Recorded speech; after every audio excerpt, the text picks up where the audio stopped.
The asphalt courts of Brooklyn have produced a long line of playground legends. It started with the acrobatic Connie Hawkins and continued with the kings of the court, brothers Bernard and Albert King. The tradition is carried on today by two of the game's best point guards, Mark Jackson and Stephon Marbury. Another Brooklyn legend was a player named Lloyd Free, who brought his flashy game and a new name to the NBA. This week, it's World Be Free on Vintage NBA.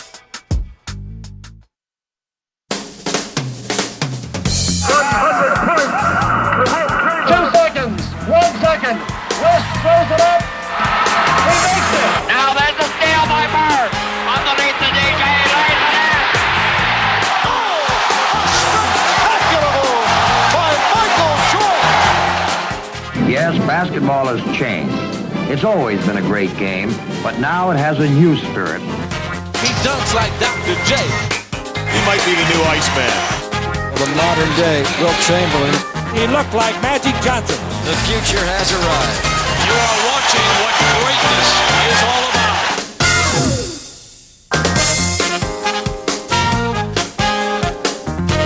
about. Hello again, everyone, and welcome back to Vintage NBA. I'm Robin Roberts. He had one of those names that you just don't forget, World Be Free. But it wasn't just a name that made him so memorable. Today we'll look back at a player who was truly a free spirit, not to mention one of the game's most explosive scorers, and he'll be joining us later right here in the studio. Well, 20 years after Free, and apparently that lamp was not, came to Cleveland, the Cavs had another young star who's quickly become one of their team leaders. He's second-year point guard Andre Miller, and this week Andre is in the chair with his view of the world.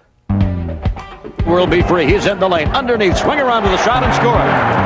When you can develop a nickname of World, I mean, obviously you must be a great player that can do things that people never thought of. When you need 2 points, there's only one guy in the gymnasium you want to get the basketball, and that's the World. Everybody growing up, they were always taught to get arc on their ball because it'll give the ball an opportunity to go in the basket. This guy didn't even have to learn that. It was just something he had, and that's why he was such a great scorer. World was good at that. Just making things happen off the dribble, maybe passing, and then when it was his time to make things happen, he went out and did it. Off the World Free spin move. Oh, my Lord. And a foul to go with it. He was such a good scorer and such a good one-on-one player. Guys had to get up and guard him. One of the things he had to develop was a way to get guys in the air and to get easy baskets to get to the free throw line. So he developed his kicking method to get people up in the air and to draw fouls. And Free able to penetrate and the foul. Can I have this? Everybody always growing up wanted a Sixer jersey. I mean, the stars, and just being a Sixer was a thing. And this is a legend right here. Thanks, man. Appreciate it. And I think all good one-on-one players, they play from different speeds. Give to Miller. Miller in on Oakley, blows right by him and scores with a right hand. Playground basketball, to me, is going out there, is trying to score points. You get a chance to make a name for yourself. Back in the neighborhood, we used to throw it off the wall into the basket. Used to, I don't know. It's getting closer. All right, this one's going in. Y'all didn't get that on tape, did y'all? Now here's All World. Up over, switch to the left hand. That was All World. When you think of a name like that, I mean, you think of a guy that can just do everything. A guy that can score, shoot the ball. All World. While Free was known for his flair, Andre is quite the opposite. He's quiet, steady, and fundamentally sound. In fact, he even took some heat from the fans during the Schick rookie game for laying the ball in off the glass instead of dunking. But Andre has certainly won over the fans in Cleveland, as did World Be Free. And we'll look back at World's career when we return. World Be Free brought this devil-may-care attitude to the game. with such brash confidence. This was one of the first guys who would come out there and he'd say, hey, look, I'm better than you. I'm better than all of you guys. Just give me the ball and I'm going to show you. He could come to the hoop, and if you weren't careful, he gonna slam it in your face. In an age when showmanship was coming to the NBA, World B. Free was the right man at the right time. He was a flamboyant performer who always talked a good game and had the talent to back it up. Free lit up the scoreboards during the 70s and 80s, once averaging 30 points in a season. He played in 5 different NBA cities, but the essence of his game could be found on the playgrounds of Brooklyn.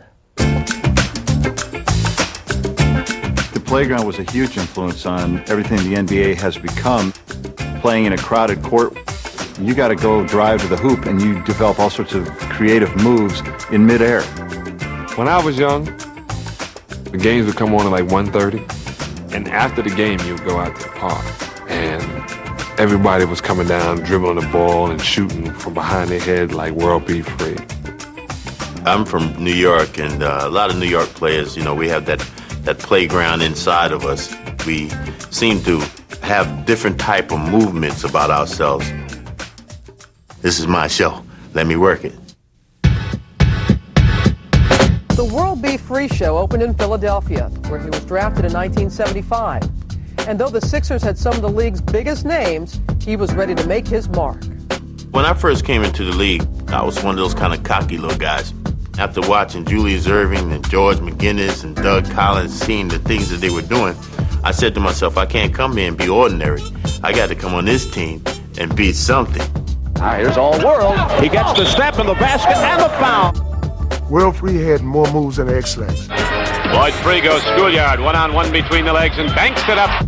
Freddie Carter once told me, he said, passes don't get paid. I think I took Freddie's advice. I started doing spin dribbles between the legs, half spins instead of the full spins, going slamming on big men, things that was unheard of. Free with a great move. What a great move by World B. Free. World B. Free had so much confidence in his game that he told you what I'm going to do to you and went out and did it to you. With his crowd-pleasing style, Free seemed to be the perfect fit for the league's most entertaining team. The 76ers were really like this traveling circus of that. They really came in and brought another energy, brought that other style into the NBA. He and Darryl had this thing where they would come to the game and they would have the top hats on. A lot of them would wear hats in practice, the sky pieces they call them. Guys would come over to the sidelines. During the breaks, George McGinnis would go for a smoke break. They are the Philadelphia 76ers, the greatest collection of individual talent ever assembled on one basketball team. But with so much talent, Free was considered expendable and was traded to San Diego. There, he managed to overshadow the debut of the league's most heralded rookie. All right, how about Magic Johnson? Will you go against him head-to-head? Yeah, I'm going to have to go against him. We don't have a big guard really on this team, but I'll play him. I'll play him to the fullest. In that first game, World Free lit me up. He had 46 points. Johnson is back. Lloyd will pull up on it. He sends it over to Lloyd. Free. Oh, my goodness. He was hitting shots all over the place. They came up with the nickname the Rainbow Jumper in tribute to him. Great elevation by the 6'2" guard. World, he got that old kick shot. He kicked his feet out wide and got that jumper behind his head, all ugly shot, but it went in. When he was on his game, it was World B. Free and 9 other guys standing around in awe. He had been nicknamed All World on the Brooklyn playground. And in 1981, he had his name legally changed to World B. Free. 60 minutes and Dan Rather on to work up a piece on Lloyd Free. Great background coming out of Brooklyn. He can tell you stories all day. Look at him, All World. You had to be a very confident player to go from Lloyd to World, or go from anything to World. I had got my tag, my name, World, from doing something crazy out there in the parks. Showtime. A guy by the name of Herbert Smith. He's the guy who, if you think you have a chance to make it, he's going to give you a name. We were playing in the recreation center. I had about 49 points. And I went up for the last shot of the game, and I did a 360, slam dunk, boom, knocked it down. The crowd went crazy, and Herb, the nicknamer, World, he just started yelling out like that. So next thing you know, they tagged me as All World, so I just cut it short. Traded to Cleveland in 1982, Free, ever the showman, decided to make a grand entrance. I jumped into a helicopter that looked like a cartoon helicopter, and I said to myself, I'm not getting on that helicopter. It's just me and the other guy. And I asked him how long was he flying? You know, after we was up about 500 feet, he said, only about 3 days. And I looked over there at him. I said, uh-oh. My heart is still in the plane, and the helicopter right there. Woo. When you look at World B. Free's physical stature, the definition of his thighs and his upper body, He reminds you of Lou Ferrigno, the Hulk, in terms of his body and strength and jumping ability. Combining his physical strength with an assortment of moves, Free left a legacy as one of the NBA's most entertaining players and a true character of the game. I remember being on a bus with him, an all-star bus in Washington, D.C., and he was on one of the players on the all-star team. He kept telling him, he says, man, they ought to call the obese police on you. He said, you're having a fat attack. You know, he's like, you know, he just had a way with language, great personality, not a bad bone in his body. The world taught me how to drive up north. New Jersey is probably the only state in the world with a circle, traffic circle. The world was behind me blowing their horn. Go ahead, go ahead. I was like, no, you go, you go. He jumped right out in the middle of it, cut somebody off and get out there, and I said, oh man, I gotta learn how to do this. He was a big brother and a friend. He was one of the most amusing teammates that I ever had. A character who, if he's around you for 15 minutes, you'll remember him for the rest of your life. Though he played only 13 seasons in the NBA, World scored nearly 18,000 points. That's 41st on the all-time list, ahead of such legends as Magic Johnson, Bill Russell, James Worthy, Pete Maravich, and Billy Cunningham. There's so much more to talk about regarding Free's career, and up next we'll talk to an expert on the subject, World himself. That's right, he joins us in the studio right after we take you on a quick trip to Brooklyn.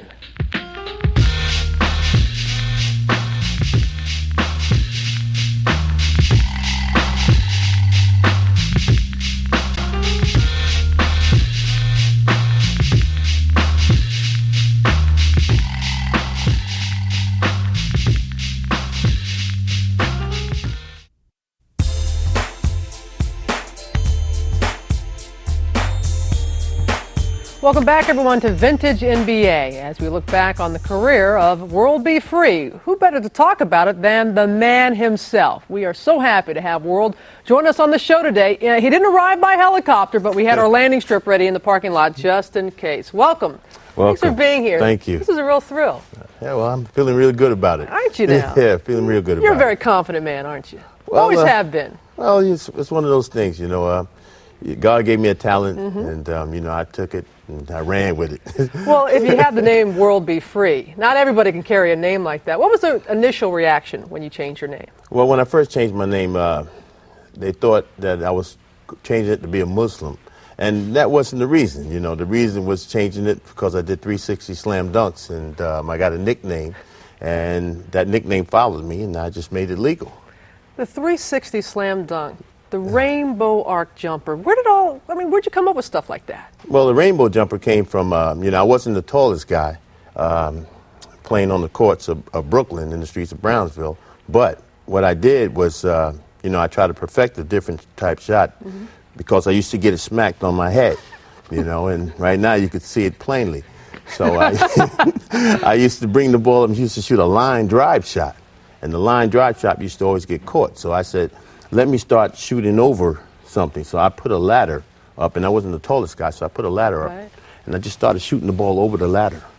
And then I started shooting over defenders' hands, and that's how I developed that. Became your trademark, and that's why you were able to stay as long, probably, in the league. Yeah. As long as you did. Well, I had a 44-inch vertical leap, so that helped me to shoot the ball. But I just love the way it goes up, you know, when it goes up so high like a rainbow. So, it's sweet. Yes. It's sweet. So it felt real good. Growing up, Brooklyn playgrounds. Yes. I mean, that's some serious ball. Did that really help prepare you for the NBA? Yes, it did, because I seen some of the best talent that never really made it into the NBA on the street corners. And some of these guys, turned out to be, drug addicts or some guys murdered and, things like that when I was growing up. So, for me, I said to myself, I want to be one of the best to ever come out here. I was one of the guys that was not known at first, but I had to make a name for myself from Canarsie High School.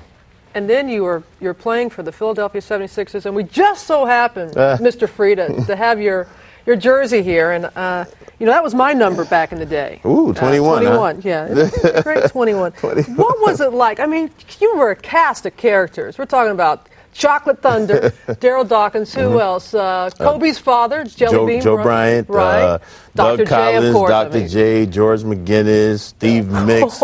We had a. You're right. It was a cast. But I would imagine when you hit the road that people, just to see you all in a layup drill, that the place would be packed and everyone would be just in anticipation of seeing that group on the court. Well, you're right, because, we went to L.A. I remember in particular, we were out in L.A., and the game started. So I noticed a couple of fans in the hallway. They were mad. They were upset. They were like, I'm mad because we missed the layup line. We missed the whole show, because we used to have a slam dunk show. They used to call us Dr. J and the Traveling Dunk Show.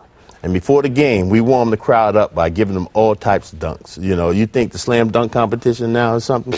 Couldn't touch that. Couldn't touch that. And Hamlet could have said it better than that. Couldn't touch it. Couldn't touch it.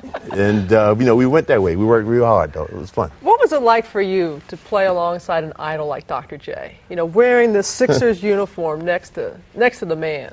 Well, for me, wearing the uniform, first of all, making it to the pros, I thank God for that.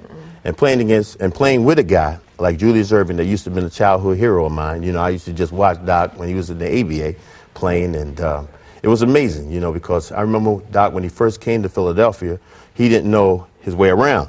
So I used to drive him from New York, coming to Philadelphia. And, I'm sitting in the key, and this is the Doc.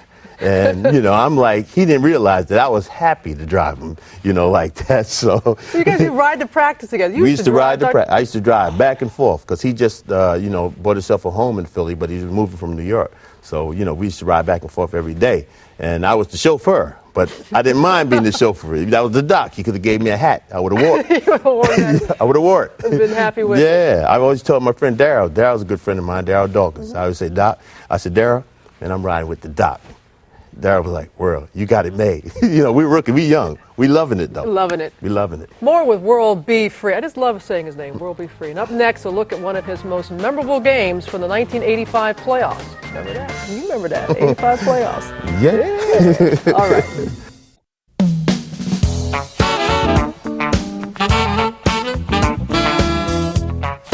After starring with the Sixers, World B. Free played for several other teams, including San Diego and Golden State. In 1982, he came to Cleveland and helped revitalize the Cavs. They've been through some lean years. But by 1985, they were back in the playoffs, facing the defending champion Celtics. The Cavs dropped the first two games of the best-of-5 series, and Game 3 is the subject of this week's Airwave Archive. From the Richfield Coliseum, here's Rick Barry and Bill Russell. You got to make sure you don't get into a pussy match because you can't control it later on. World B. Free, ties it at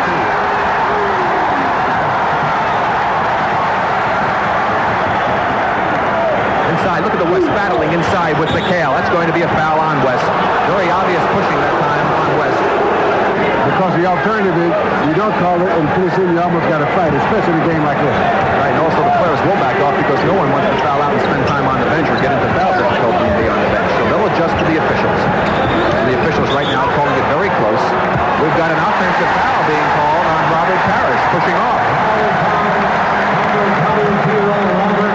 So both teams, let me see, 2 team fouls against the Celtics and 3 team fouls already against the Cleveland Cavaliers. No, 3 against the Celtics and 2 against the Cavs. Excuse me, it's got to reverse. And the biggest play so far been made by the officials.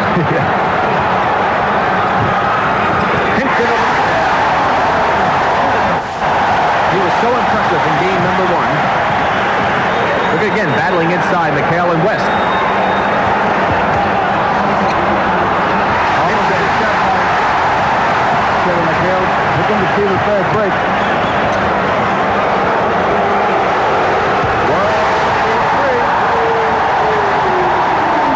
He's got 4, 6-2. The Cavs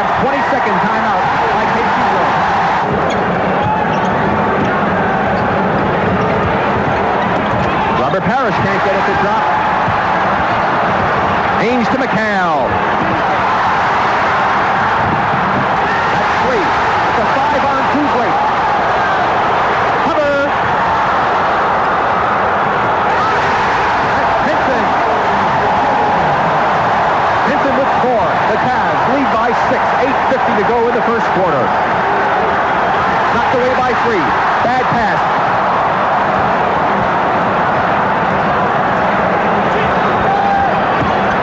This is shot they got to make. Wide. Made it so far. 3 was wide open down the court, but West didn't see him.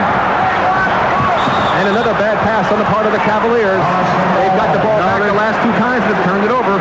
That's strictly emotion. The reason they're throwing away. They're so tough for this one, and it's understandable too.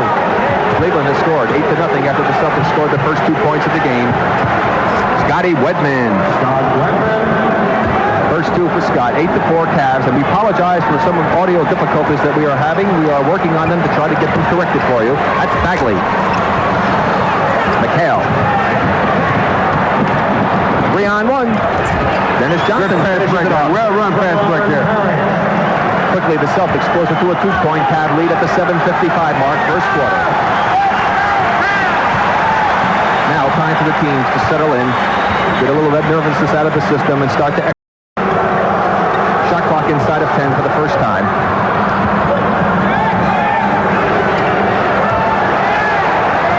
World E3 has 6 points. The Cavs by 4.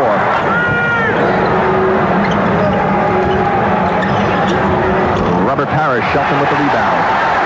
Now, Honey Shelton should give him a little more stability because he's a veteran and he's been around the playoff situation. And little steps by World B3. 5 turnovers for Cleveland here early in the game. 2 for Boston. Boston now shooting only 3 for 12.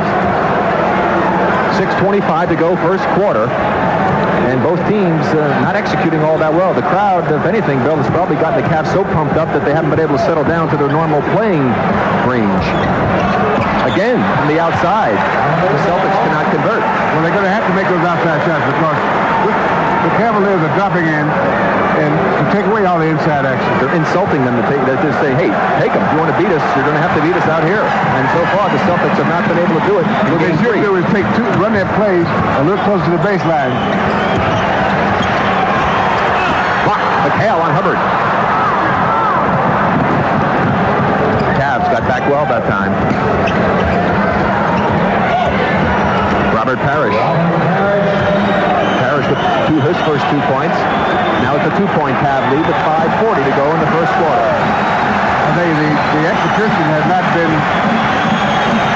at a real high level, but the intensity has been above and beyond. Count it. Continuation rule in the NBA. 3 knifes his way through. 2 Celtics. Let's see who the foul's on. They call it on Ainge.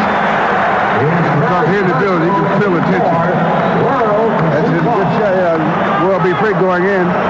There's a foul and a continuation. Now Danny should have taken a bigger step over to cut that little path off, and he hesitated.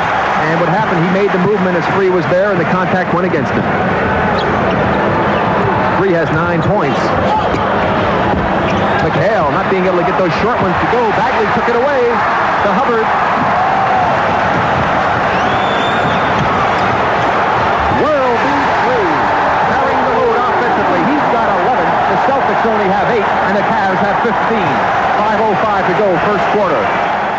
Well, that was a wild series. What do you remember about the first 2 games of that series? Well, the first 2 games of that series was, I remember George Karl. George Karl was, our coach for that first year.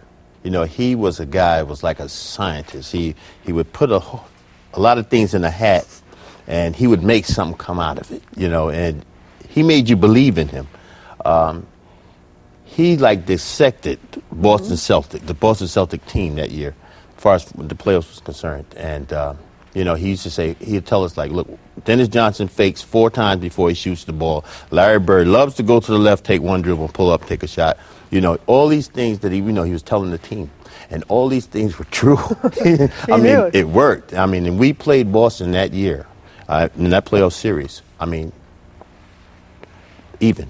We were even. For the fans of Richfield, and Cleveland. We wanted to at least give them a win. You know, I mean, if we couldn't win that series, we didn't want the Boston Celtics to sweep us. And you know, we went in the locker room, Roy Hinson, Lonnie Shelton, all the guys that were on that team at that time, and we got together and we said, look, you know, we're going to win this. We're not going out like this. No, we're not going out like this. We're going to win this. We were serious. Well, we're going to return to the 85 playoffs. More with World Be Free right after we check out a world issue.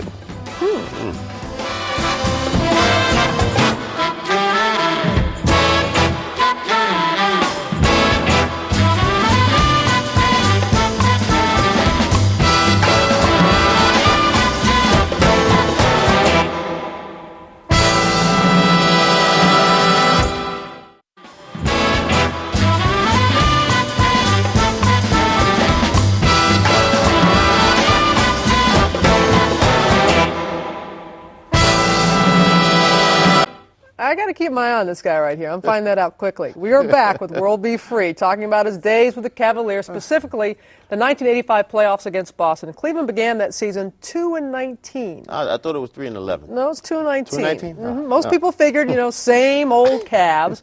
But they managed to turn things around under the new coach, 33-year-old George Karl, in his first NBA head coaching job. So let's return now to Game 3 with the Cavs trying to hold on in the fourth quarter. 7:15 to go in the ball game. The Celtics have been struggling all night without Larry Bird in the lineup. Knocked away by Shelton. That's Ains with it. Hinson, who just came back into the ball game, had to pick up Dennis Johnson underneath, and he picks up his 5th personal foul. Let's see, take a look at it now. There's a pass. It's on the baseline. Got him up in the air. Robert Parrish had set a screen on the weak side, as you saw World Be Free over there, and Hinson was forced to make the switch, and the Celtics made him pay for it. Dennis Johnson now with 15 points.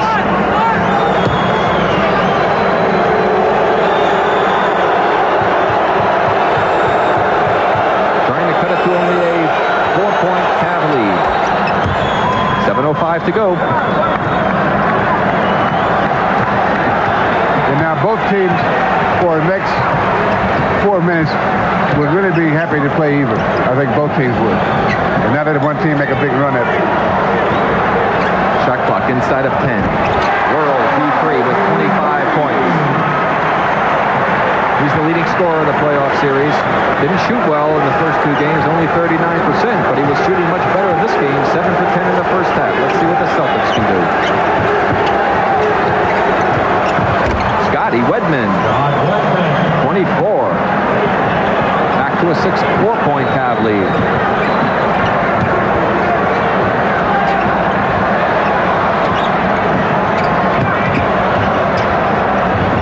Hinson. Good shot. 17. Well, he's throwing great distance after doing it there. It looks like going for a jump shot, but he always gets about 6 feet closer than you think he's going to. There's one fellow that likes to go into the basket. Scotty Wedman on the 3-point line. 26 points for Scott Wedman. Back to a 4-point Cav lead. 5:55 to go in the game. Scott Wedman's playing with these baskets. He played here for a couple of years. So he's taking advantage of that, I guess. Celtics have won 7 straight games here at the Richfield Coliseum. Cavs hoping to put an end to that. They must to stay alive. Hinson again. Hinson with 19. Look at George Karl. It tells you how he feels. Remember the looks of desperation after the first 2 games in his face. And Raquel gets one to ball. And they're exchanging baskets. 15 for Kevin. And as Bill said, they'd be happy to play even, and that's what they're doing so far. We're down to 5:10 to go. Now, he didn't make that, but he got hit on the shot. Coquette. 5 minutes to go. Celtics trying to cut it to 2. And the Celtics have been very patient running their offense. They got back in the game. Now, if they were 10 or 12 points behind, it would be very difficult for them to play the deliberate, run the offense as well as they're running it, because there'll be a sense of urgency. Well, they ran those 8 points off right at the start of the 4th period to allow them to be able to play this tempo and keep in the ball game. Scott Wedman has lit it up here in the fourth period. 28 points. 2-point Cav lead. 4:40 to go in the game. Scotty had over 30 points in one of the games that Larry was out when he started for him late in the season, and 20 some odd in another. Hubbard. Good pass off by. That's what I mean. It's good penetration. Get that ball inside. Penetrate. If you get either 2 free throws or a layup. Goaltending hits them. That was not a good shot by. That ball was going to be short, I think. Yes, way short. 30 points for Scott Wedman. What more can you ask in a reserve starting role for the injured Larry Bird than what Scott Wedman has accomplished here tonight? Can the Celtics pull it out and end the Cavaliers' hopes here in this best-of-5 series, first round NBA playoffs? Dennis Johnson now will join the 5-foul club at the 3:56. Let's see if we can see that foul there. Right there, slaps him on the forearm. That's only the first team foul against the Celtics. The Cavs are in the penalty. Celtics with a big advantage there. Oh, that's World B3. 27 points for World. 3:45 to go in the game. Back to a 4-point Cav lead. As you could tell, World was really in the zone that night. Well, how was it for you? I mean, you're playing before with the Sixers, a lot of fan interest, people love you, and you go to the Cavaliers. It was a thing when I first when I first came to Cleveland. You know, they had no fans there. They're coming from a place where they did have fans, and it was about. I remember getting to the airport, and it was like one reporter at the airport. So I thought it was going to be a big thing. But it was one reporter, and he said, "Well, World, you know, the team only won 8 games last year, you know." And I told him, I said, "Hey, well, I can win you 8 games by myself, so you're at least going to win 9." You know, so he says, "Well, what do you feel you can do for the team?" So I said, "Well, look, before I leave here, this team is going to be a prominent team again, and I'm going to help these guys become, you know, a respectable franchise again and a respectable team." What was it like to see a city come alive, to make it a sports town, to make people love you? Well, if to me, it felt really, really good. I mean, like, it was something that everywhere that I went, in every team that I played, every city that I played in, as far as for a professional team, from the Warriors to Cavaliers to the Sixers, at first those teams were losing. When I finally got there, the different team, different franchises, they went from a losing situation to a winning situation. Then they moved me on. But they never put me with a contending team where I can go ahead and win that big one, that one time. Regrets that you weren't put in a situation where you could win a ring? Yeah, I regretted that, you know, but, you know, you in whatever situation you're in, you have to handle it. And, you know, I was always a man about it. And I said, if I go somewhere, I'm just going to do the best that I can, wherever I go. And I'm sure you handled it with a lot of humor as well. Oh, yeah. Oh, yeah. Of course, one of your trademarks was a rainbow jumper, but there was something else that you incorporated into your game. And Bob Lanier, who played against World in the 70s, he remembers it also well. And he had a little trick that nobody had done before. World could go up to shoot, and he was smart enough that if you were going by him, World could scissor kick out. He had the strength all in his legs and his inner thighs that he could make contact with you, make the shot, fall down, and get the three-point play. I coached him a couple years in Cleveland, my first coaching experience. He was a great offensive player that had a trouble committing to the defensive end of the court. I remember walking in and I said, "World, I'll give you 20 shots a game if you fake it a little bit." And he kind of said, "I think I can do that." George Karl's trying to be diplomatic, says you had trouble committing to the defensive end of the court. Well, here's your chance to respond, World. Well, you know, I just want to tell George that, you know, he's a great defensive coach. And I always thought that my offense was my defense. And, you know, I thought I was a pretty good defensive player at the end of the game. Not at the beginning, but at the end. When it counted? Yeah. You know, I conserved my energy. Oh, yes. all those shots you were taking. Exactly. Come on, you got. Well, so I heard. So I heard. Hey, you get me too?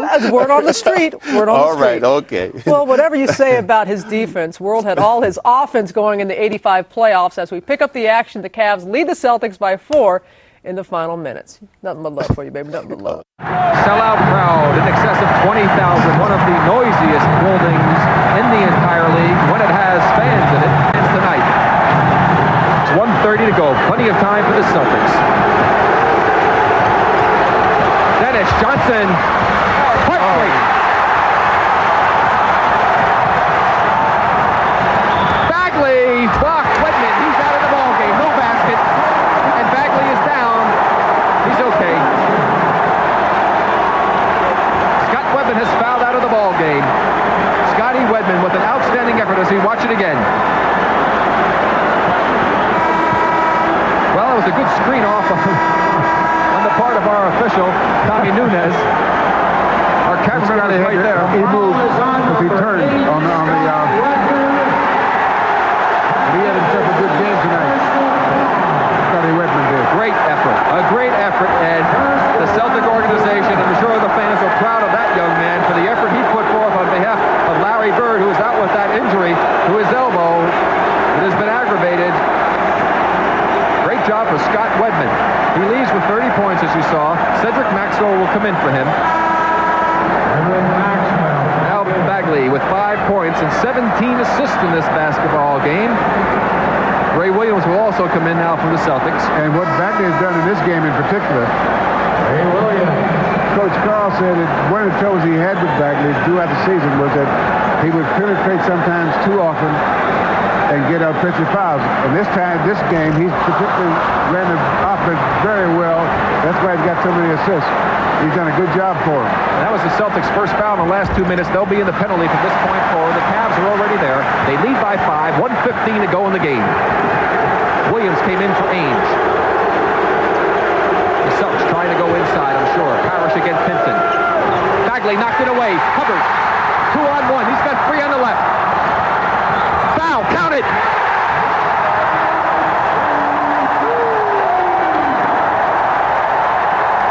And that's... There's Stanford. Here comes Will be free. And there's the foul. And that may be the name of that tune.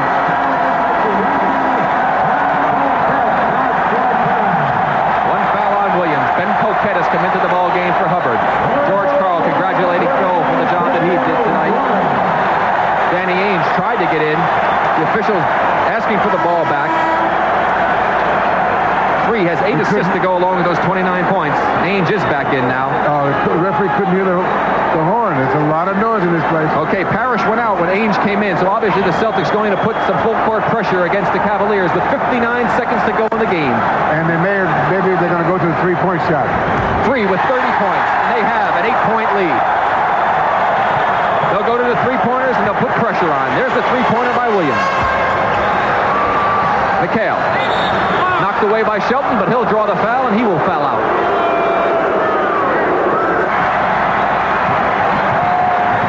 McHale wide open underneath the basket. Coquette is there.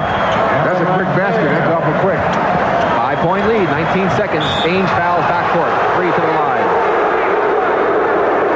No reason to boo. That was not a dirty foul. That was a good... You had a foul as soon as possible in 16 seconds and hope that he misses one. Who do you like for player of the game, Bill? I like the guy at the foul line. I do too. Besides, we owe it to him for screwing up his name so often. See, I said the guy at the foul line, so I would make sure I didn't make that same mistake again. Yeah. World Be Free will be our player of the game as the Celtics take it. Oh, the 42nd timeout by the Celtics as Casey Jones was over his final strategy. Back up to a 6-point lead. Sometimes it's difficult to go up against the ball club when their top player is out. Sure is, because they're able to sustain a good all-around game for maybe a game and a half before they really start to miss what a guy like Larry Bird does for them. Only a 2-pointer by Dennis Johnson. 11 seconds to go in the game. The Cavaliers are going to force game number 4.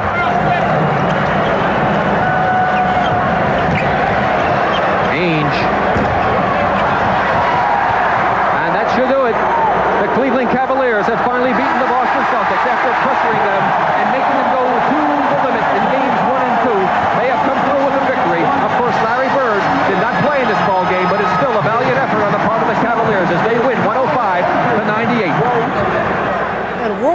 free, the player of the game, finished with 32 points, 3 rebounds. The Cavs snapped their 17-game losing streak against Boston. What happened in Game 4? You didn't say 8 assists, did you? Did you say 8 assists? I said 7, 8. Something like you actually gave the rock up. Wow, man, that's it. I love it. You don't win the series, but still, it's one of those moral victories that takes bit by bit. Yeah, well, really see, that moral victory right there, as you say, was something that built on, and they built on, and now they got a new gun arena down there, you know. Sweet. So, yeah, so, I mean, it really was something, that was a place and time that I'll never forget in my life, you know. My only one regret from over there is that they never retired my number. You know? You did not retire this guy's number. We'll have to get on that. That was my only one regret. You look really good. Looks like you keep it in shape. Looks like you Yeah. probably could. I can put shoot it now. I can shoot it. There's one thing about me, I can shoot. That was never a problem. It's not a problem. What are with you me doing shooting. these days? Right now, I'm doing community relations with the Philadelphia 76ers, summer hoops to basketball tours. That's free clinics that we give. I'm also doing 120 appearances in schools, middle schools, elementary, high schools, you know, talking about drugs, drug involvements, education, how it feels to make it, and, you know, both sides of the fence, basically, because I've been on both sides, being from Brownsville. You've seen it all, I've I'm seen sure. it all. I've seen it all. So I try to educate the kids and let them know that, you know, there's more out there than what you just see just on the street corner or something like that. So, Well, you're a shining example. well, thank you We very really much. appreciate you coming by. You got to see us some other time. Oh, Good guy. you girl. Taking time to join us today, sharing some of his memories. That's really Thank you. great. We'll be back with more Vintage NBA in just a moment. We're serious. You can come back anytime. Yeah, I know you got more stories. Oh, yeah. Got some stories to tell you. We all?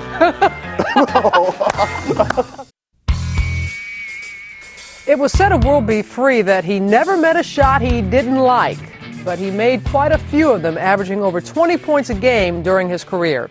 He did it with a blend of confidence and creativity. So we posed the question, is there anyone who plays like him today? Isaiah Ryder kind of has his ability. He's very strong, and so consequently, he's the closest I know to Lloyd Free in the league right now. Iverson. Iverson is not afraid. Kobe, not afraid. I have to say, Peja Stojakovic on my team. I don't think he's ever seen a shot he hasn't liked. It doesn't matter, and he'll make the shot most of the time, too. Stojakovic. He is an assassin. If you don't get your hand up on him, he might hit you in your face with the ball. I mean, he'll jump up and shoot it right over your head and make you look stupid. Probably Reggie Miller. He'll shoot it in the locker room. I think he can score from anywhere. I mean, I think when the ball is in play, no matter where it is, behind half court, in front of half court, Reggie Miller. Reggie Miller continues to smoke him from the outside. The guy that came the closest in a historical sense was Vinnie Johnson from the great Detroit Piston team, a short, compact, powerful guy who would get right in your face and score. Now, since Bill mentioned the microwave, and since we are talking about World B. Free, it got us to thinking about NBA nicknames. There have been some pretty colorful ones over the years, so we decided to do some NBA name dropping, and there are so many, we had to break them into categories. From the animal kingdom came the Kangaroo Kid. Actually, two players, Billy Cunningham and Jim Pollard. There was the Greyhound, Walter Davis, a big dog, Antoine Carr, and a big cat, Earl Lloyd. And some insects like John Spider Sally. Not to mention the worm, Dennis Rodman, and even the squid, Sidney Moncrief. There were some household items like the hammer, the microwave, and the glove. And plenty of tasty nicknames like Chocolate Thunder, Daryl Dawkins, the Whopper, Billy Pauls, plus Sugar Ray Richardson, Sweet Lou Hudson, Cornbread Maxwell, Joe Jelly Bean Bryant, Bob Butterbean Love, and you can wash it all down with some sweet water. That's right, Clifton that is. Some seem straight out of a bad science fiction movie like The Black Hole, Kevin McHale, The Skywalker, David Thompson, Dr. Duncanstein, Daryl Griffith, The Iceman Cometh, George Gervin, The X-Man, Xavier McDaniel, and Mr. Mean, Larry Smith. If you needed transportation, there was Hot Rod Hundley or Hot Rod Williams, the L-Train, Lionel Simmons, Rocket Rod Foster, and Leonard Truck Robinson. And today, there's Robert Tractor Trailer. plus at least a few of the seven dwarfs like Sleepy Floyd, Happy Harrison, and Doc Rivers, but no Sneezy, Bashful, or Frumpy, come on. There were poetic names like Chet the Jet Walker, Downtown Freddie Brown, Big Game James, Silk Wilkes, and Zeke from Cabin Creek, Jerry West, who was also Mr. Flash. Some have no category. They're just cool. The Stinger, Mike Glenn, Bubbles Hawkins, Slick Watts, the Rifleman, Chuck Person, the Human Eraser, Marvin Webster, and of course the Human Highlight Film, Dominique Wilkins. If you want to give us your favorite nickname or your take on World Be Free, just log on to NBA.com and drop us an email. We always love hearing from you. We're in the TV program section. Back with more Vintage NBA in just a moment. Now, did I mention Cliff Hagan, Little Abner? Didn't want to leave anyone out, you know.